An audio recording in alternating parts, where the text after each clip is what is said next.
नमस्कार सभी कक्षा 10 के छात्रों के लिए।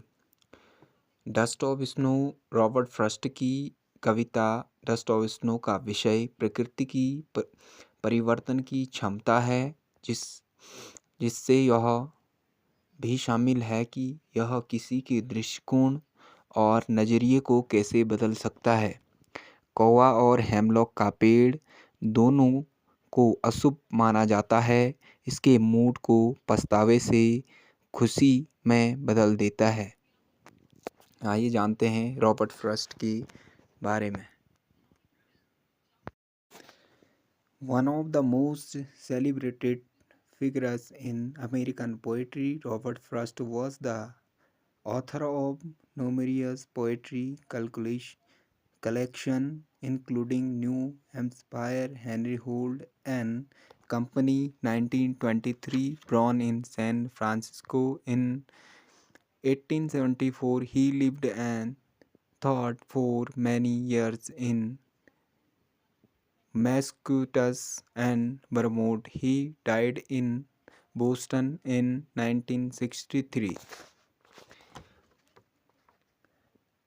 अमेरिकी कविता की प्रसिद्ध व्यक्तियों में से एक रॉबर्ट फ्रॉस्ट कई कविता संग्रहों के लेखक थे, जिनमें New Hampshire, Henry Holt and company 1923 भी शामिल है।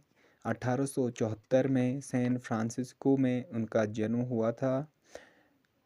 मैसाचुसेट्स और वर्मोंट में कई वर्षों तक वह रहे और वहाँ पे उन्होंने अध्यापन किया और 1963 में बोस्टन में उनकी मृत्यु हो गई और उनको पुलित्जर पुरस्कार से भी सम्मानित किया गया था। The way a crow shook down on me the dust of snow from a hemlock tree। जो ये कविता है, कविता की शुरुआत हेमलॉक के पेड़ पर बैठे एक कौवे के वर्णन से होती है।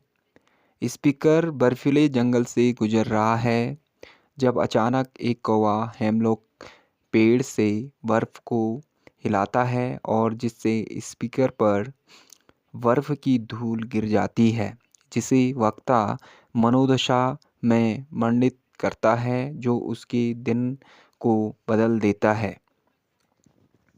आइए चलते हैं दूसरे स्टैंजा पर। Has given my heart a change of mood and saved some part of a day I had rued।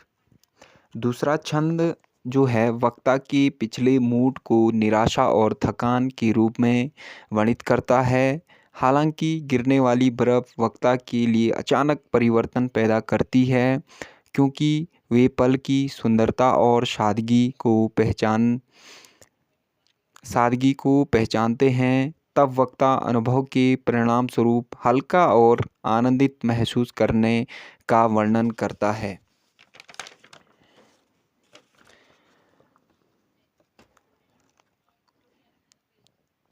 कविता के अंतिम छंद बताता है कि सुंदरता और अनुग्रह के इस छोटी सी क्षण में व्यक्ति के जीवन की दिशा बदलने की क्षमता है। जो व्यक्ति की दशा है उसको बदलने की क्षमता प्रकृति में है। बर्फ की धूल दुनिया की धारणा है और प्रकृति में इसको बदलने की शक्ति है जो हर किसी के लिए उपलब्ध है।